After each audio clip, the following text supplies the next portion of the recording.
उड़ाया सुनो। अरे जिया बेटवा तुम मौके मारत है। दोस्त अश्वमेध यज्ञ करते हैं महाराज युधिष्ठिर। यज्ञ में चुनौती भरी पत्रिका सफेद रंग के घोड़े के गले में बांध दी जाती है। चुनौती हो मालिक दिन जात की जय घोड़ा का पकड़ी ओका अर्जुन से युद्ध करे पड़ी। चाहे लड़की हो चाहे लड़की हो चाहे लड़का हो चाहे बुढ़वा हो चाहे जवान हो करे पड़ी। अरे यार लड़की पुन देले हर बोलो के मुख हमने सुनी कहानी थी खूब लड़ी मर्दानी वह तो झांसी वाली हिजड़ा का बस लड़ाई। एक लाइन गीत लगत मास्टर साहब।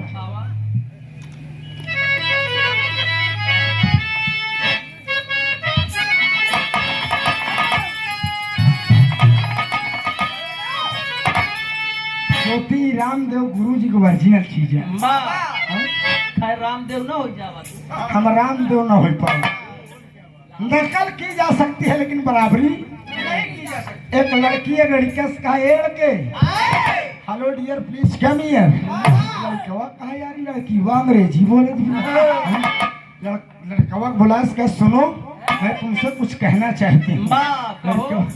लड़कवा कहे बोला लड़कीवा कहत का मास्टर सही है। मैं नाच लड़के मैं नाचे हुस्न हूँ। लड़कवा का हो वो अपने घर खमका कहे सुना मैं नाचे हुस्न हूँ।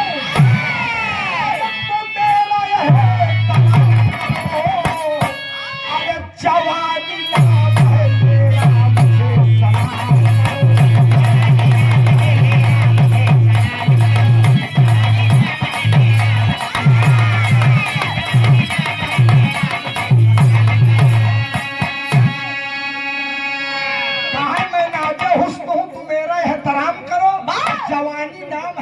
मुझे सलाम करो। लड़की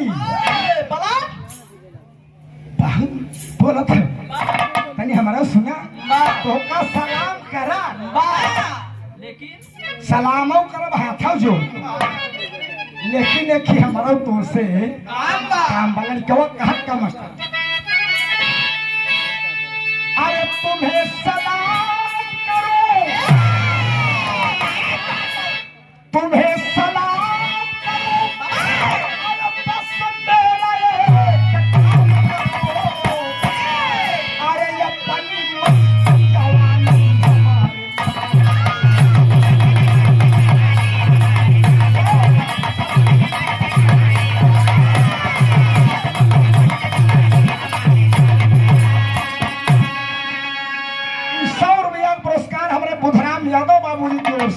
जवानी नाम कराओ बड़े हेले पगलाऊ बिरहा बिरहा होता सो इस सब बिरहा का असली पारखी है।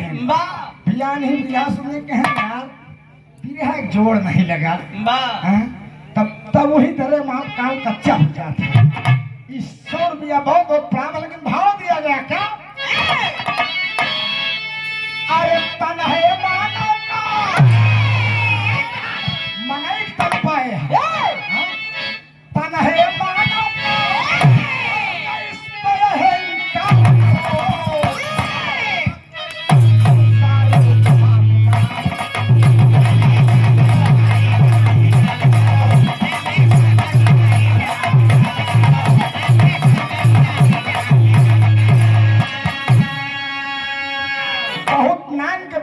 चलता है दोस्त 10-15 मिनट में आप सब बिरहा समाप्त हो जाएगा। और करो त्योहारी का शुरुआत तो प्रिंसिपल साहब कहना है।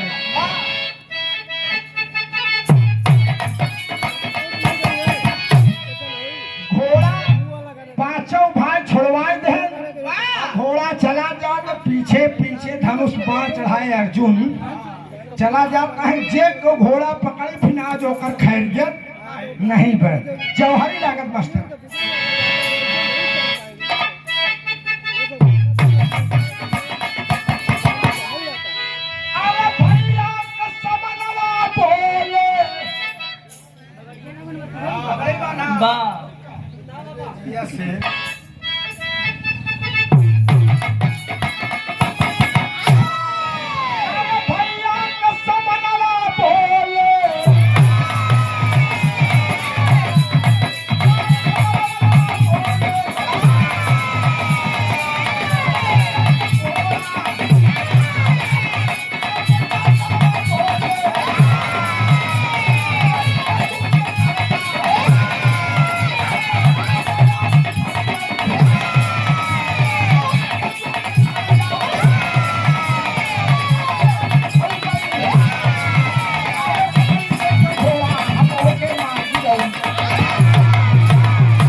की तैयारी है। वाह एकदम सही है।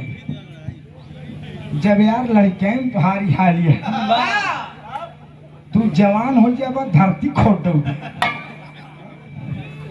अरे बाबू, चुनौती भरी पत्रिका घोड़े के गले में टांग दी गई। घोड़ा चला जा दो मास्टर साहब, अर्जुन पीछे पीछे चला जाते हैं और इतने में ताम्रध्वज नाम का लड़का, ताम्रध्वज नाम का लड़का छोट छोट लड़का से साथे खेलत बा। वाह देखे कहेस यार उज्जर का बड़ा बढ़िया घोड़ा चलावत बड़ा बढ़िया घोड़ा चलावत बा। चली घोड़वा पकड़ ले जौन होई देखा जाए।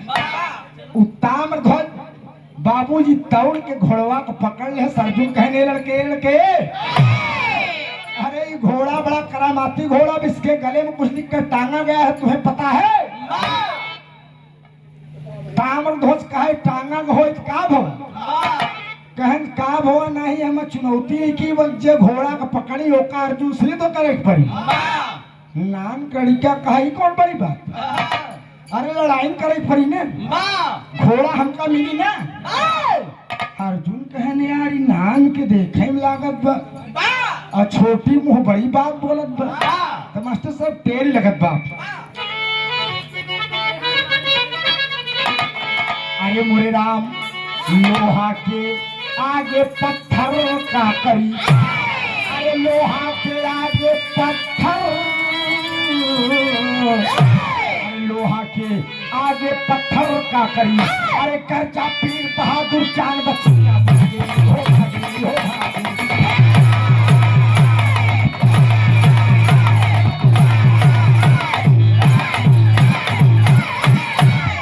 जियो शेर, लोहा के आगे पत्थर का करी, कर्जा वीर बहादुर जान बच्चियां भागे। अरे यार अर्जुन कहन ये कहत बसरवा कि लोहा के आगे पाथर का कर, हाँ? तो होत का बा मास्टर साहब, हिया एक लाइन तरल लगत बा, रामदेव गुरु जी धुन लगत है।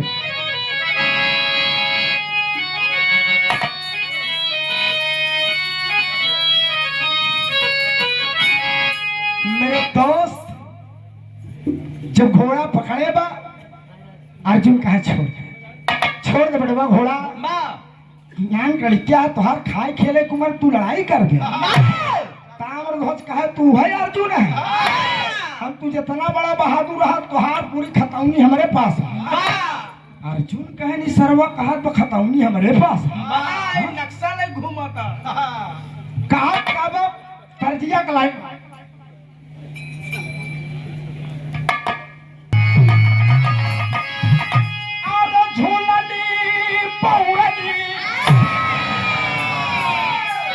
ज्योति है ये ना, अरे झूलनी पौड़नी, अरे चहनियो उड़ादा, अरे चहनिया उड़ादा, अरे हमर कोई के बरा रही बाजा।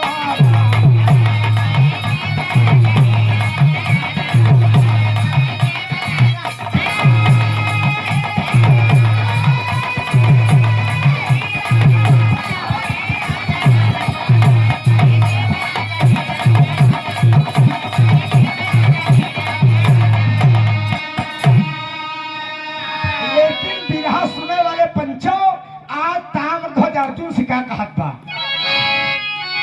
अरे भगाया दुर्योधन, अरे भगाया दुर्योधन, अरे सोचतनी मन में, अरे सोचतनी मन में, अरे 13 वर्ष जाके बितौला तू बन में।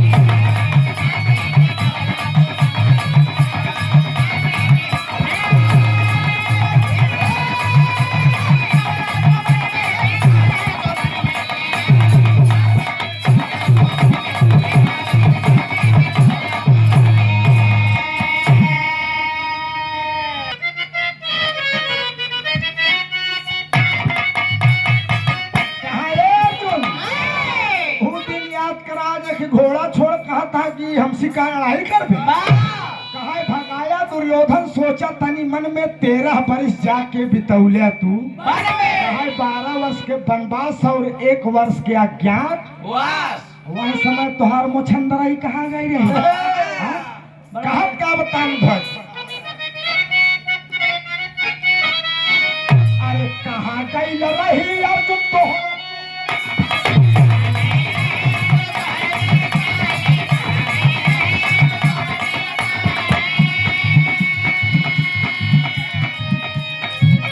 अरे बबरुआ बचपन में दिहरा सहारा आई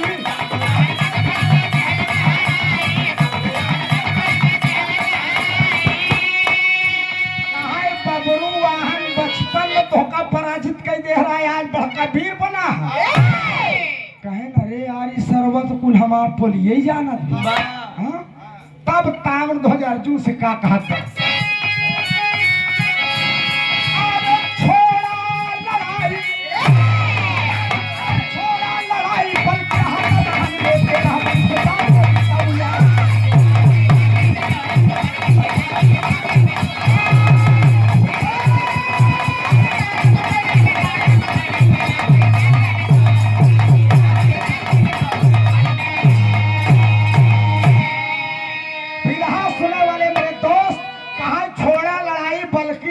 गदहन में तब अर्जुन कहने रे बाप रे बाप देखन में छोटा लगे घाव करे गंभीर कहीं नान कड़ी का सरवा जवन जवन बात बोलत बा हमका गधा उधा सब बनाई देत हाँ कहन अर्जुन घोड़ा हम का दे अर्जुन कहन हम लोग अश्वमेघ यज्ञ रचे ही अच्छे धरती सुनी के नान का लड़का घोड़ा अर्जुन से ले अर्जुन का कार रह जाए धिक्कार है मेरी कांडी धनुष से बाप रे बाप धनुष की टंकार से अच्छे अच्छे योद्धा मैदान छोड़ देते रहे लेकिन नान लड़का सर्वान हम का बताइए तो मठ साहब ताम्रध्वज कहत का एक लाइन गीत लग गई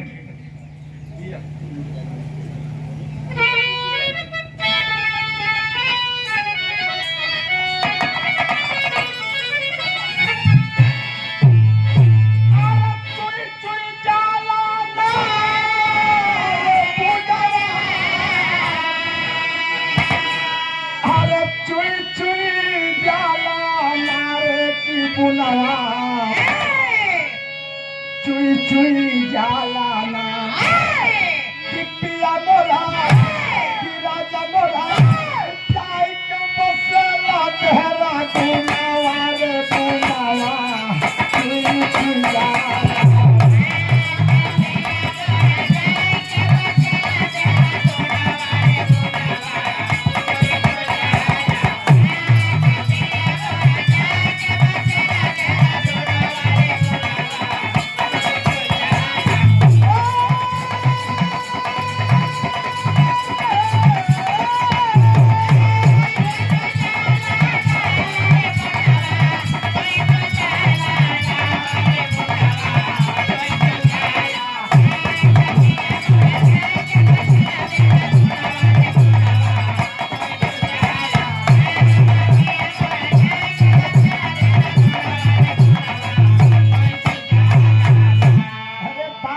बहादुर भैया 51 रुपया बात भाव के ज्यादा बचाई हम तोहरे स्थान पे आई जाए बात तू हम जमा कराए कि नहीं भाई हम कौन नौकरी तो कल दे आया काम करे रुपये अपने घरे जा 51 रुपया बहुत बहुत अर्जुन से के अर्जुन तुहार माई अगर दूध पियाए हो अर्जुन आज हमसे आए के लड़ाई कर हम दंगल में पीठ दिखाए के भागे वाला मर्द नहीं अर्जुन कहे लड़के भाई ते लड़किया भाई पूरा मनसेधु कहा भा हम लड़किया जरूर है लेकिन हम मनसेधु वाला काम हमारे पास पूरा कहा तुम्हारे सरकार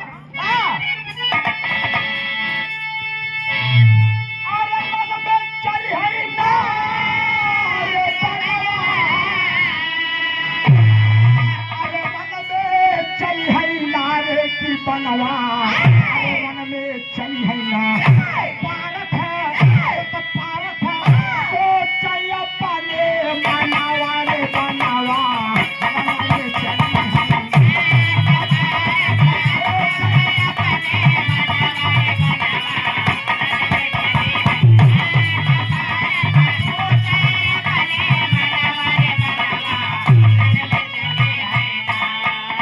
बाबूजी अर्जुन कहन देखा बेटवा लास्ट बार समझावत नहीं, अगर तू मान जावा ठीक बनाई हमका गांडीव धनुष उठावे के पड़ी। हमरे मान सम्मान के बात बा, लड़का कहे अगर तोहरे मान सम्मान के बात बा तो हमरे मान सम्मान के बाद जवन घोड़ा छोड़ाए अगर हम ले न ली तो अपने माई को पैदा न। अरे बाप रे बाप, तब अर्जुन सोचन सरवा अपने माई के ऊपर चैलेंज कई दे हाँ, तब जरूर करे अंदर भनो शक्ति बा, लेकिन हमारे गांडीव के आगे टिकी ना वही कहन बेटवा तुहार खाए खेले घुमर है लल्ला जा जा बेटा वाह जा। तब टपक के ताम ध्वज का पापड़ कलाई लगत बा। अरे टपक के बोला राजा के ललनावा पीछे बनवा में, टपक के बोला राजा के ललनावा पीछे बनवा में, भूला के छोड़ तो से खिसनवा पीछे बनवा।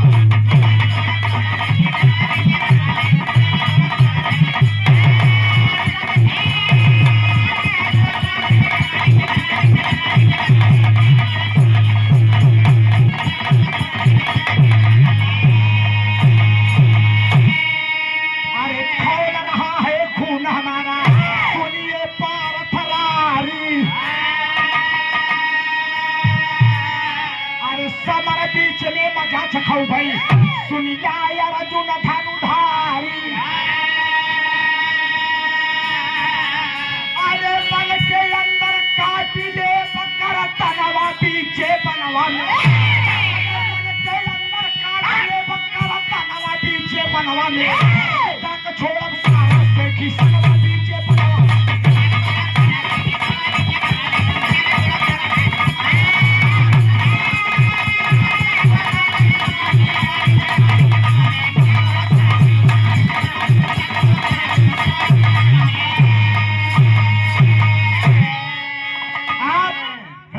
यादव पाली धरती से क्यों भी है हमारे डब्लू विश्वकर्मा कारपेंटर और आप फर्नीचर की दुकान वाले, ये क्यों ये करे लिए ने कितने काम हो गया।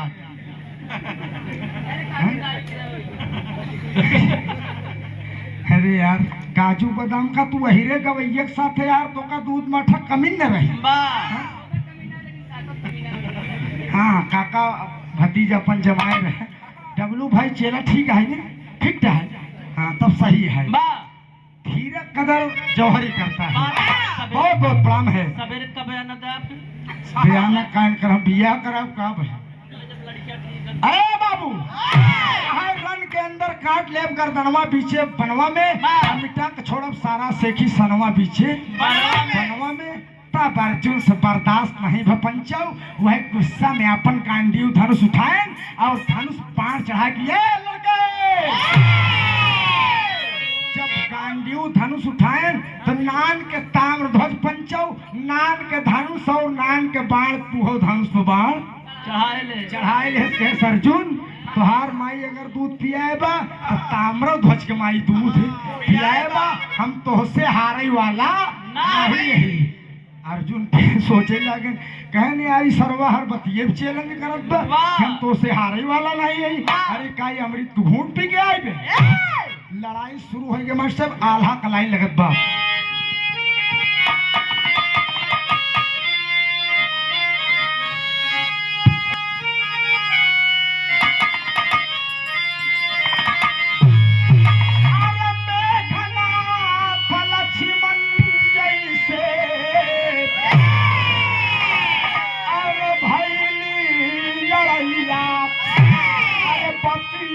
जाने बाबू सागर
गांडीव धनुष से बाण मारे मास्टर साहब, लेकिन उन्नान कड़िका ताम्रध्वज अपनी धनुष छोटे बाण से उनकर बाण काट दी।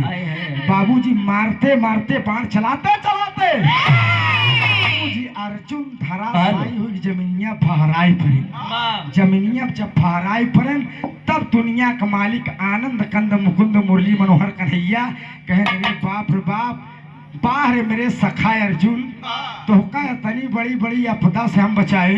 हाँ कह यार तू नान के लड़किया से क्या लड़ाई क्या? हाँ ईरान तब कन्हैया कहें जाई नहीं अर्जुन की नान के लड़किया काम तमाम कही दे। दोस्त देवी देवता सभी गगन से देख रहे हैं, देवलोक से देख रहे हैं कि रे बाप रे बाप, अर्जुन अहंकार का दिल में पनपा जब अंकुर, अहंकार का दिल में पनपा जब अंकुर, समझ लो खुदा की है रूठी खुदाई। अहम के सिकंजे में जकड़े गए जब स्वयं भोगना होगा खुद की। अहंकार भगवान का हार, धन बल पौरुख खेती बाड़ी मेहरारू ए पर घमंड के करई न चाहिए। मेहरारू घमंड हो? हाँ ढेर जने अपने मेहरारू घमंड कर बड़ी सब मार दिले पूरे अठगांव में ऐसी मेहरारू नहीं है, तो मेहरारू घमंड करब ठीक न हो। घमंड ईश्वर का आहार होता।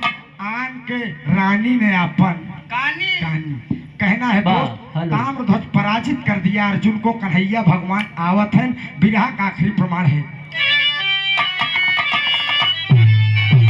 अरे दुनिया जय जयकार करे लखी के वीरता,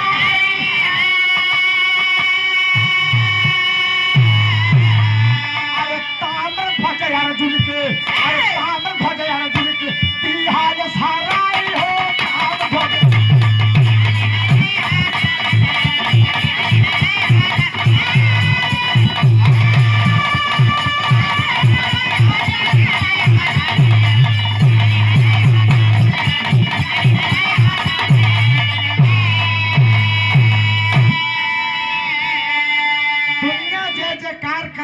वीरताई हो, ताम्रध्वज अर्जुन का दिहले सराई हो।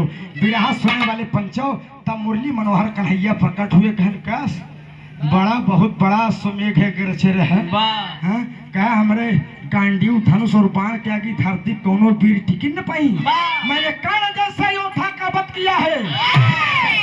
अर्जुन ये धरती वीरों से खाली नहीं है, कबहू शेरे कमऊ सियारे कहाँ थे हो जाते। जान ले गांव 10 प्रधान लड़न जेका सब कमजोर जना थी कभो कभो वही मार देत बाजी। तो मेरे दोस्त ईश्वर के कृपा अटई, अहंकार करना अच्छी बात नहीं है। कन्हैया भगवान के सामने शर्म से अर्जुन का गर्दन बाबूजी झुक गया। कन्हैया ने कहा कि अर्जुन मेरे सखा हो, मेरे दोस्त हो, मैंने तुम्हारा रथ हाँका है, तुम्हारा रथिवान बन के रहा है सिर्फ दोस्ती के नाते, लेकिन आज के बाद ऐसा काम तुम्हें नहीं करना है। बाबूजी दोनों जने सुलह समझौता कन्हैया भगवान कराएं। इधरों से आप लोग सुने परमीला लड़ी अर्जुन से, इधर ताम्रध्वज लड़ा, उधरों घोड़ा छोड़ा गया, इधरों घोड़ा छोड़ा गया। कन्हैया एक फैसला इधरों कराए, कन्हैया एक फैसला इधर। गाना जोड़ना गुरु घराने पर्चे मार।